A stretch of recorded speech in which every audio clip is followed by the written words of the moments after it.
¿Qué tal? Buenas tardes a todos. Vamos a continuar la clase en donde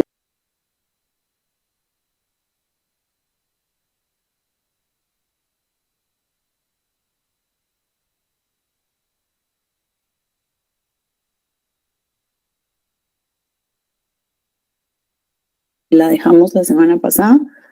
Y vamos a ver de forma rapidita acá. Me interesa terminar el punto de la responsabilidad directa que vimos la semana pasada. Cuando creo que terminamos todos estos ejemplos, ¿verdad? Únicamente estaba pendiente de hablarles del Estado y las municipalidades, que pues me lo había comido, no lo estaba incluyendo esta semana que estaba preparando la clase para el día de hoy, pues me di cuenta que nos habíamos comido este artículo, ¿verdad? Entonces, solo para terminar, ¿verdad? Con la responsabilidad directa, vamos a ver el artículo 1665. Entonces, le voy a dar lectura de forma rapidita. Dice, el Estado y las municipalidades son responsables de los daños o perjuicios causados por sus funcionarios o empleados en el ejercicio de sus cargos. Esta responsabilidad es subsidiaria y solo podrá hacerse efectiva cuando el funcionario o empleado directamente responsable no tenga bienes o los que tenga no sean suficientes para responder el daño o el perjuicio causado. Entonces, bueno, el artículo nos está diciendo, ¿verdad?, que el Estado o las municipalidades van a ser responsables por lo que causen o hagan sus funcionarios o empleados de forma subsidiaria. ¿Esto qué quiere decir? Sí y solo sí, cuando el empleado, ¿verdad?, no tenga como con qué responder, ¿verdad?, no tenga con qué pagar, digamos. Entonces, solo en esta variante entraría entonces a ser responsable el Estado y las municipalidades. A eso se refiere que la responsabilidad que van a compartir es de forma subsidiaria. Entonces, estaríamos pensando, ¿verdad? Hablábamos la semana pasada que la responsabilidad pues podía ser que por lo que trabajaran los empleados de las municipalidades iba a ser una responsabilidad solidaria, pero ¿y ahora por qué? Si el código nos está diciendo en otro artículo que la responsabilidad es subsidiaria. Bueno, pues cuando entra en vigencia nuestra Constitución, ¿verdad?, que entra en el año 86, 1986, y nuestro Código Civil es del año 1964, entonces es bastante viejito. Entonces, cuando la Constitución entra en vigencia, hay normas del Código Civil que se derogan. Y pues por jerarquía de la ley, este artículo se modifica, ¿verdad? No tengo a la mano la Constitución, pero pueden verificar el artículo 155 de la Constitución, que establece que la responsabilidad va a ser solidaria, ¿verdad? Va a ser solidariamente, ¿verdad? Y son cosas diferentes, es diferente subsidiaria que solidaria, ¿verdad? Entonces, esta responsabilidad subsidiaria de la que nos está hablando el Código Civil se convierte en una responsabilidad solidaria, o sea que la víctima puede demandar al Estado o la MUNI sin establecer si el empleado tiene o no recursos, ¿verdad? Entonces, ya podemos nosotros elegir si queremos demandar al Estado, a la municipalidad o al empleado, ¿verdad? Ya no de la forma anterior que nos decía el código, solo si el empleado no tiene con qué responder, entonces nos vamos contra la MUNI o entonces nos vamos contra el Estado. No, acá se reforma y es contra cualquiera de los tres, ¿verdad? Solo quería aclarar que se me había pasado del Estado y las municipalidades. Entrando a la responsabilidad indirecta, ¿verdad?, que es una responsabilidad llamada compleja por actos de terceros. Acá estamos hablando entonces de que una persona causa daños o perjuicios y la ley obliga al resarcimiento a persona diferente, ¿verdad? Es una persona distinta, ¿verdad? De la que causó daños a la que va a pagar el resarcimiento. Y esto puede darse de dos formas, ¿verdad? Por representación o por el deber de vigilancia. Entonces, cuando hablamos por representación, estamos hablando primero de las personas jurídicas, ¿verdad? Todos sabemos que las personas jurídicas no pueden actuar por sí mismas, ¿verdad? Tienen que actuar por medio de un representante legal. Entonces, el artículo 1664 nos dice, Las personas jurídicas son responsables de los daños o perjuicios que causen sus representantes legales en el ejercicio de sus funciones. Entonces, acá, pues, ¿qué nos está diciendo el artículo, verdad? Que, pues, la persona jurídica no va a causar daños como tal, ¿verdad?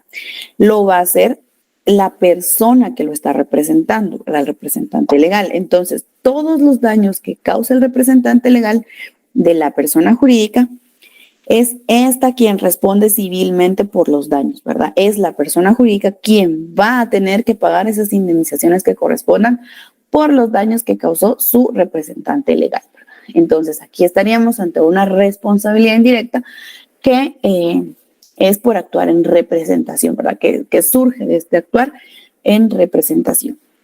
El otro ejemplo, pues, es el del mandato. No vamos a entrar a ver de forma tan específica el mandato, porque pues este es un contrato que ustedes van a ver el próximo semestre cuando vean los contratos civiles. Pero en términos generales, pues todos sabemos que el mandato es cuando una persona actúa en nombre de otro, ¿verdad? Entonces aquí el mandatario representa los intereses del mandante, ¿verdad? No porque la ley lo establezca, sino que pues porque aquí sí hubo un convenio de las partes, ¿verdad? Por medio de un contrato, así se pusieron de acuerdo las partes, ¿verdad? Entonces aquí existe una responsabilidad indirecta, ¿verdad? Porque el mandante pues va a ser civilmente responsable del actuar del mandatario cuando actúa en su nombre, ¿verdad? Entonces aquí también hay una responsabilidad indirecta derivada del actuar por representación. Y cuando hablamos del deber de vigilancia, hablamos de los padres, de los tutores y de los centros, directores de los centros de estudios. En el artículo 1660, que lo vimos también la semana pasada, ¿verdad? Dice, el menor de edad, pero mayor de 15 años y el incapaz, cuando obra en momentos de lucidez, son responsables de los daños o perjuicios que ocasionen. En los demás casos, son responsables los padres, los tutores o guardadores, ¿verdad? Hablábamos que los menores entonces de 16 y 17 ya cuentan con patrimonio, ¿verdad? Propio, y entonces ya ellos pueden ser responsables de los daños o perjuicios que ocasionen. Pero acá estaríamos entonces hablando de los menores de edad, menores de, pues, de 15 para abajo, ¿verdad? De 15 años para abajo, porque aquí dicen los demás casos, o sea, los de 15 para abajo, son responsables los padres, los tutores o los guardadores, ¿verdad? Yo como padre voy a ser responsable de los daños cometidos por mi menor hijo, ¿verdad? Soy yo quien va a pagar las indemnizaciones, los daños, los perjuicios, soy yo quien los va a pagar, porque tengo una responsabilidad indirecta por el deber de vigilancia. De igual forma, los tutores y los guardadores.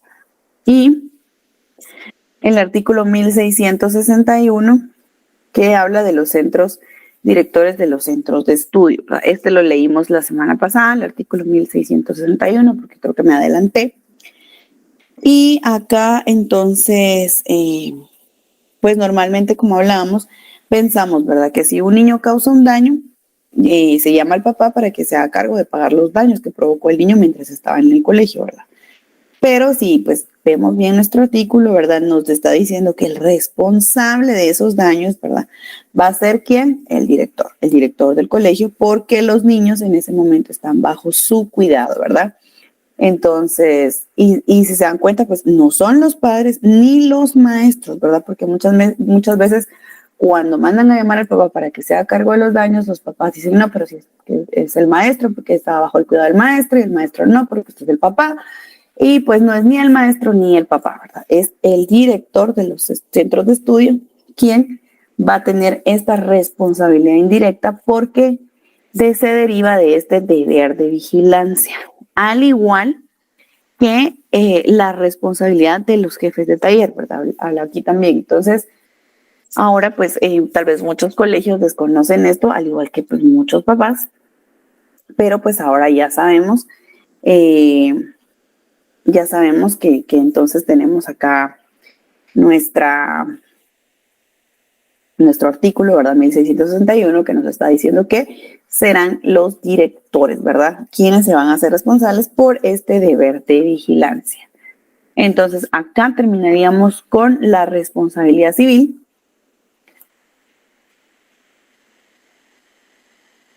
Okay, acá estaríamos entonces con la responsabilidad civil. Y continuaríamos entonces con el siguiente tema. Recordemos que estamos viendo las fuentes de las obligaciones, ¿verdad? Entonces, primero vimos los hechos ilícitos, que eran los llamados cuasidelitos, ¿verdad? Que conllevan la existencia de responsabilidad, ¿verdad? De obligaciones, que estas obligaciones pues ya se deriva una responsabilidad civil directa o una indirecta. Y otra fuente de obligaciones serían los hechos lícitos sin convenio, ¿verdad? Que son los llamados cuasicontratos. Aquí estaríamos ante esta figura. Recordemos que al inicio de nuestra clase vimos la diferencia entre el hecho y el acto jurídico. Y pues tenemos acá, en el código también lo tenemos nombrado como hechos ilícitos, pero pues nosotros ya sabemos que estamos ante un acto, porque sí existe la intervención del hombre, ¿verdad? Entonces, el código pues lo tiene como hechos ilícitos, pero nosotros sabemos que son actos lícitos sin convenio, ¿verdad? Pero nuestro código lo tiene como hechos lícitos, entonces así lo vamos a nombrar. Esto lo vamos a ver a partir del artículo 1605. Entonces, a partir de acá inicia el título sexto, que dice obligaciones provenientes de hechos lícitos sin convenio. Y vamos a tener entonces acá la gestión de negocios, que sería el primero, el enriquecimiento sin causa y la declaración unilateral de voluntad, ¿verdad? Estos tres serían los hechos lícitos sin convenio, ¿verdad? Hechos lícitos, dice, porque no son contratos, ¿verdad? Aquí no estamos ante contratos, estamos ante hechos sin convenio, hechos lícitos sin convenio. El primero que vamos a encontrar va a ser la gestión de negocios. Y si le damos lectura al artículo 1605, tenemos el que sin convenio se encarga voluntariamente de los negocios de otro, está obligado a dirigirlos y manejarlos útilmente y en provecho del dueño. Cesará la gestión desde el momento en que el interesado o quien lo represente se apersone en el negocio. Entonces, acá, pues estamos hablando que existe un negocio de un dueño, ¿verdad? Que no puede hacerse cargo de su negocio, entonces deja un negocio abandonado. Los elementos que existen dentro de la gestión de negocios, tenemos el elemento personal, el elemento objetivo, el elemento formal y luego pues los requisitos que tienen que existir para que haya un negocio o una gestión de negocios. Como elemento personal pues tiene que existir un dueño, ¿verdad? El dueño del negocio que se abandona y un gestor. Entonces, el gestor, ¿verdad? Y enfoquémonos en este momento en el gestor. Para ser gestor, pues inicialmente tendría que tener una capacidad de goce, ¿verdad? Capacidad legal para poder hacerse cargo de el negocio de otra persona, ¿verdad? Del dueño. Pero también tiene que tener capacidades específicas. ¿A qué me refiero con que tiene que tener capacidades específicas? Por ejemplo, yo soy abogada y, por ejemplo, ¿verdad? Mi colega salió de viaje, pero fue un viaje de emergencia, ¿verdad? Un viaje improvisado, entonces no le dio tiempo como que dejar ordenadas su oficina, entonces sale de viaje de forma emergente, pero pues obviamente tiene procesos judiciales vigentes, ¿verdad? Y como salió de viaje, pues resulta que le notifican una audiencia que tiene que evacuar de forma urgente y la secretaria no lo encuentra, ¿verdad? La secretaria recibe la notificación, la secretaria está tratando de localizarlo, pero como está en el extranjero no le contesta y la secretaria no sabe nada que hacer, porque él no está en Guatemala y no lo puede ubicar. Entonces sabe que yo soy pues su colega y su amigo, su amiga, entonces me manda a mí la notificación, ¿verdad? Y entonces vengo yo y digo, bueno, mi colega no está, entonces voy a evacuar yo esta audiencia, ¿verdad? Evacúo esta notificación, ¿verdad? Auxiliando al abogado colega. Y de esta forma yo me hago cargo de su negocio abandonado. Pero yo tengo la capacidad especial de que soy abogada, ¿verdad? Entonces soy colegiada activa, no tengo impedimento para litigar. Entonces, por eso no solo gozo de capacidad legal, sino que también tengo la capacidad específica de que soy abogada, ¿verdad? Entonces, De lo contrario, yo no me podría hacer cargo de ese negocio abandonado, ¿verdad? Porque yo podría ser muy su amiga y la secretaria me dice como, mire, le llegó esa notificación, pues yo qué puedo hacer, ¿verdad? Yo no soy abogada, no soy colegiada activa, no puedo hacerme cargo de este negocio abandonado porque no tengo estas capacidades específicas. Entonces, para ser gestora, yo tendría que ser abogada, ¿verdad? Entonces, a eso se refiere que también el gestor no solo tiene que tener la capacidad legal, sino que también capacidades específicas o aptitudes, ¿verdad? Porque también, de repente, el negocio que estamos abandonado, que está abandonado, son un terreno con cosechas, ¿verdad? Pero yo no sé absolutamente nada de cosechas. Entonces, ¿cómo me voy a hacer cargo de ese negocio, ¿verdad? No tengo esa aptitud, ¿verdad? Porque claramente el artículo 1605 está diciendo que al momento en el que voluntariamente yo me hago cargo del negocio de otro, estoy obligada a dirigirlo y manejarlo útilmente. ¿Y cómo lo voy a dirigir y manejar útilmente si yo no sé nada de cosechas? ¿Y cómo voy a hacerlo en provecho del dueño si yo no sé nada de cosechas? Capaz que me echo la cosecha y en vez de sacarle un provecho al dueño, le voy a sacar una pérdida, ¿verdad? Entonces tengo que tener capacidad legal, capacidades específicas y aptitudes para poder hacerme cargo del negocio abandonado del dueño, ¿verdad? Entre los elementos objetivos tenemos que el negocio, el asunto tiene que ser ajeno, ¿verdad? Obviamente me voy a poder hacer cargo, ¿verdad? Voy a poder ser gestora solo de un asunto ajeno, ¿verdad? Un asunto que no es mío, un asunto jurídico distinto, ¿verdad? Puede ser cualquier cosa, ¿verdad? Este asunto ajeno puede ser cualquier cosa. Puede ser una tienda, puede ser una cosecha, puede ser una oficina, puede ser cualquier negocio, siempre que sea lícito y posible, ¿verdad? Se le llama negocio, pero pues puede ser, como les digo, una cosecha que es para fruto personal, ¿verdad? No una cosecha para la venta, pero se le llama negocio, ¿verdad? Entonces, tiene que ser, aquí, bueno, tenemos claro que tiene que ser un asunto ajeno, ¿verdad? Y el asunto puede ser cualquier cosa. Existe la prohibición de enajenar, la prohibición de gravar y la prohibición de limitar, ¿verdad? Entonces, el asunto del que me estoy haciendo cargo, yo no lo voy a poder vender, ¿verdad? ¿Por qué? Porque no es mío. Yo no lo voy a poder grabar, no puedo disponer de él, por ejemplo, para darlo en garantía. ¿Por qué? Porque no es mío. No puedo constituir servidumbres, garantías, no puedo hacer nada de esto. ¿Por qué? Porque no es mío, ¿verdad? El negocio no es mío. Yo me estoy haciendo cargo de forma voluntaria porque el negocio estuvo abandonado, está abandonado, pero no es mi negocio, entonces yo no puedo tomar estas decisiones de enajenar, de grabar o de limitar, ¿verdad?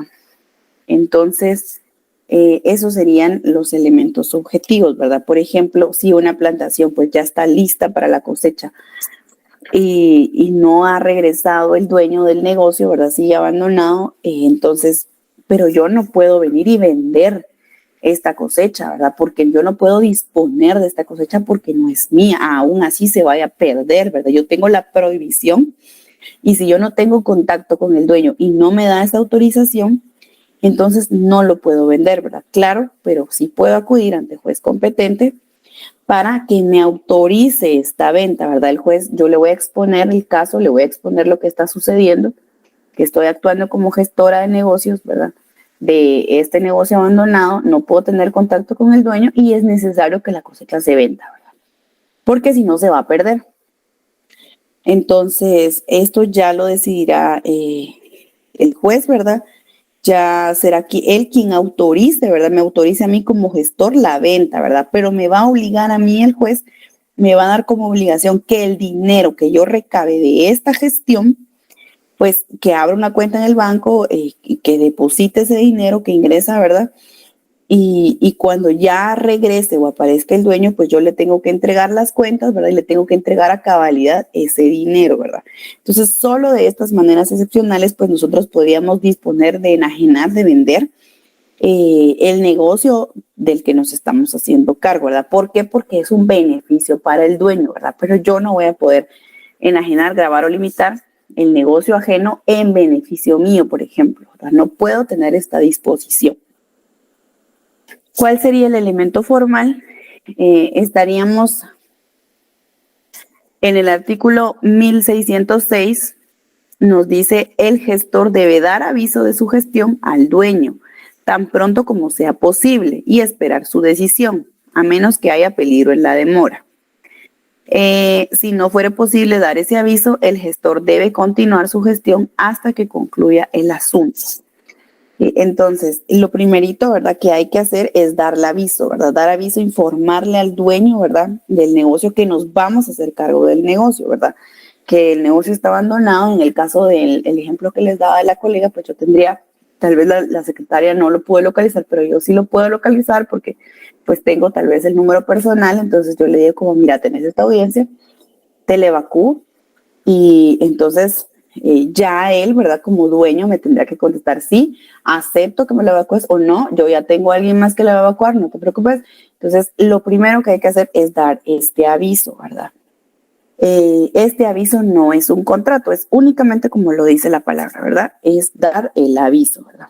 Cuando, como les digo, y pues el otro elemento formal sería la contestación de este aviso, ¿verdad? Que me conteste de si sí gestiono yo este negocio, o si no, porque ya tiene alguien más, ¿verdad? Entonces, tiene que existir este aviso como elemento formal, ¿verdad? También puede darse la situación de que no se tenga quien darle aviso, ¿verdad? Entonces no hay cómo localizar y es necesario hacerse cargo. Entonces acá también pues se podría acudir ante un juez competente, ¿verdad? Un juez de primera instancia civil, y exponer los motivos, y el juez será quien autorice, ¿verdad? Si usted lleve a cabo la gestión, proceda a llevar a cabo la gestión, o el juez también podrá decir: no, pues no es necesario llevar esa gestión, entonces no nos podemos hacer cargo, ¿verdad? En el caso de que no tuviéramos una respuesta, ¿verdad?, del dueño. Entonces el elemento formal sería dar el aviso y contestar este aviso. ¿Qué requisitos se necesitan para que la gestión de negocios pues se lleve a cabo? El primero sería que el negocio sea ajeno, ¿verdad? El negocio no puede ser mío, el negocio no puede ser de uno, ¿verdad? Tiene que ser un negocio ajeno. Debe ser en interés del dueño, ¿verdad? Entonces, yo no voy a ser gestora de negocios de un negocio que al dueño no le interesa, ¿verdad? Obviamente tiene que interesarle al dueño. No es de mi interés, o sea, a mí no me interesa si esa cosecha se da o no se da, se vende o no se vende. A mí no me interesa si esa notificación se evacúa o no se evacúa, porque yo ni parte del proceso soy, pero es un interés eminentemente del dueño, ¿verdad? Es el interés del dueño que se realice esta gestión de negocios. Tiene que existir la buena fe. Debe haber una buena fe, ¿verdad? Lo que yo estoy haciendo por la otra persona es sin ningún interés más que de ayudar, ¿verdad? ¿Cómo se va a perder toda esta fruta? Entonces, es de buena fe que lo quiero hacer, ¿verdad? O cómo se le va a retrasar. Yo sé que a mi colega estaba esperando esta notificación hace meses, y entonces es solo con el ánimo de ayudar, ¿verdad? De que la otra persona no se vea afectada, que no vaya a perder en su negocio, ¿verdad? Tiene que existir la buena fe de querer hacerlo por el interés de la otra persona, porque la otra persona no se vea afectada. Yo aquí no estoy ganando nada, ¿verdad? No tengo ningún interés. Tiene que existir espontaneidad, es decir, que es un acto espontáneo, ¿verdad? A mí nadie me lo exigió, ¿verdad? A mí no me dejó encargado mi colega de su oficina y me dijo como: porfa, hacete cargo de estos procesos, te voy a dar las causas. Y no, a mí nadie me lo pidió, nadie me lo exigió, es de forma espontánea, a mí nadie me lo está exigiendo, a mí me nació, ¿verdad? A mí me nació querer hacerme cargo de este negocio, ¿verdad? Sin ánimo de lucro, porque uno no es gestor de dinero por lucrar, ¿verdad? No voy a cobrar los servicios, porque entonces ya estaríamos ante otras figuras. Entonces yo no estoy lucrando con esto, no es para que me paguen dinero. El objeto de que yo me voy a hacer cargo de un negocio abandonado no es por lucro, no es por enriquecerme, es únicamente un acto de buena fe, ¿verdad? Y ánimo de libertad, porque es pues un acto libre, ¿verdad? No es una obligación, no es, nadie lo exige, no existe lucro, como lo acabamos de ver, no vamos a ganar nada, es total ánimo de libertad, porque a mí nadie me lo está pidiendo, nadie me está obligando. Yo puedo ver que está lleno de notificaciones la oficina del colega, pero desde la libertad yo decido si quiero hacerme cargo de ese negocio abandonado o no, porque a mí no me dejaron ninguna responsabilidad. Entonces, estos serían los elementos y los requisitos. Ahora, ¿qué efectos va a tener la gestión de negocios? Entonces, para el gestor, ¿verdad? Realizar la gestión de buena fe y con diligencia. Entonces, en el artículo 1605, que fue el primerito, el que ya leímos, ¿verdad? Que pues vamos a tener que uno de los efectos es que siempre va a ser actuando en beneficio del negocio, ¿verdad? En aprovechamiento del dueño. Entonces, lo vamos a tener que hacer de forma diligente, ¿verdad? Siempre de forma diligente para que sea un beneficio para el negocio. Y en el artículo 1607 dice, el gestor queda sujeto en el ejercicio de la gestión a las obligaciones y responsabilidades del mandatario en lo que le sean aplicables. Quiere decir que nos está comparando la gestión de negocio con el contrato de mandato en lo que le sea aplicable, ¿verdad? A eso se refiere este artículo. Entonces, solo que pues acá estamos hablando de una declaración. Este sería pues un ejemplo de un negocio jurídico unilateral. ¿Se recuerda cuando estábamos viendo eso? Porque es una declaración unilateral, ¿verdad? En la que una persona por su sola voluntad se está haciendo cargo del negocio de otra sin que exista un contrato de por medio. Pero, sin embargo, no existe contrato de por medio, pero la consecuencia de esta obligación, de esta acción, perdón, sí va a generar obligaciones, ¿verdad? ¿Cómo las generaría un contrato? Entonces, esa actitud del gestor lo convierte en un acreedor y al dueño en un deudor, ¿verdad? Sin que exista un acuerdo de voluntades, aquí ya se creó un deudor y un acreedor, porque el dueño después va a tener que pagar los gastos en los que incurrió el gestor, ¿verdad? Va a tener que responsabilizarse también por lo que pagó o por lo que gastó el gestor para el aprovechamiento de su negocio, va a tener que pagarle estos gastos, ¿verdad? Entonces aquí él ya se vuelve un deudor del gestor, ¿verdad? Otro efecto es que no puedo cambiar el giro del negocio. Les voy a mencionar acá los artículos y ustedes pues les van a dar lectura, por eso se los dejé acá anotados. No podemos cambiar el giro del negocio, ¿verdad? Pues sabemos que la responsabilidad pues se puede extinguir, perdón, como lo dice el artículo 1603 que ustedes van a leer. Se puede cesar esta responsabilidad del gestor por casos fortuitos o de fuerza mayor, ¿verdad? Pero también nos está diciendo el artículo que si el gestor cambió el giro del negocio y hay un caso fortuito y este caso fortuito le genera daños al dueño, si ya le cambió el giro del negocio, no se va a librar de la responsabilidad, así haya un caso fortuito, ¿verdad? Si lo que tenía plantado el dueño, era una plantación de tomates y yo digo, no, esto de los tomates yo creo que no es una buena idea, entonces boten todo, corten todo y vamos a plantar café, porque yo siento que con café le va a ir mejor. Entonces ahí yo ya estoy cambiando el giro del negocio, ¿verdad? Y resulta que justo las lluvias y hay un hongo que abarca toda la región y el hongo me mató toda la plantación de café. Claro que fue un caso fortuito, pero acá no se me va a cesar esta responsabilidad por caso fortuito. ¿Por qué? Porque cambié el giro del negocio sin la autorización del dueño. Caso contrario, si hubiera quedado la plantación de tomate y llega un hongo y me mata toda la plantación, es un caso fortuito. Entonces, esta no sería mi responsabilidad. Yo aquí no tendría ninguna responsabilidad ni tendría ningún daño que pagar, porque yo no le cambié el giro al negocio. Pero si yo le cambié el giro al negocio, no importa que sea un caso fortuito, yo tengo que responder por los daños causados. La rendición de cuentas, en el 1607 ya nos dijo que en lo aplicable vamos a utilizar lo que existe legislado para el mandato. Entonces, en el 1706 dice, El mandatario debe sujetarse a las instrucciones del mandante y no separarse ni excederse de las facultades y límites del mandato. Está obligado a dar cuenta de su administración. Es acá donde estamos obligados a rendir cuentas, ¿verdad? Está obligado a dar cuenta de su administración, a informar de sus actos y a entregar los bienes del mandante que tenga en su poder, ¿verdad? En cualquier tiempo en que éste lo pida. Entonces, este es el fundamento de que nosotros tenemos que darle cuentas al dueño y rendirle cuentas de nuestra administración con su negocio. Y también, el mismo artículo también habla de lo mismo, de devolverle al dueño las cosas o los frutos, ¿verdad?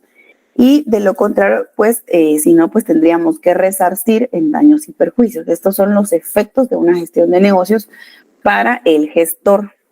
Y los efectos de una gestión de negocios para el dueño serían, ¿verdad? Tendríamos que contestar el aviso, ¿verdad? Eso sería uno de los efectos que al momento en que el gestor nos trata de ubicar para poder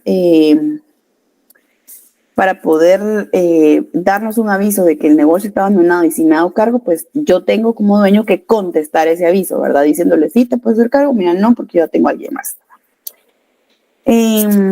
Tengo que responder por las obligaciones que contrajeron en interés, ¿verdad? Como dueño.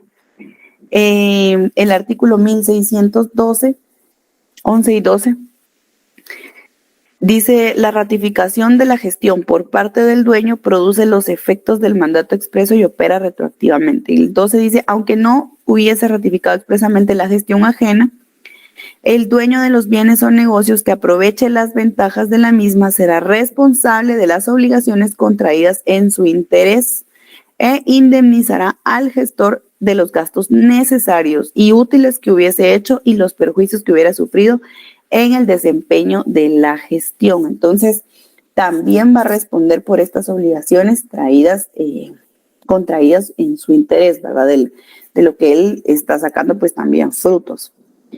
Debe pagar al gestor los gastos que se realizaron en su interés, ¿verdad? Eso también está aquí en el 1612 y en el 1613, ¿verdad? La utilidad o necesidad del gasto en que incurre el gestor se apreciará y no por el resultado obtenido, sino las circunstancias del momento en que se hizo. Entonces también va a tener que pagar los gastos al gestor y también va a tener que remunerar al gestor, ¿verdad? Va a tener que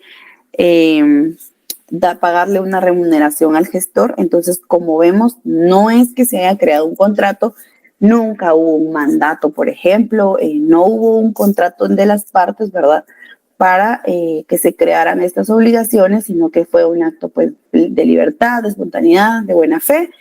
Y de este acto sin ningún convenio, ¿verdad?, que es un acto totalmente lícito, desde acá también surgen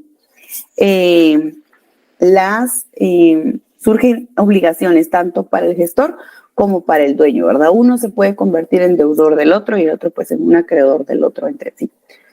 Entonces, estas obligaciones pues surgen de los hechos lícitos sin convenio porque son cuasi contratos, ¿verdad? Como vemos, no son contratos, pero crean obligaciones entre las partes.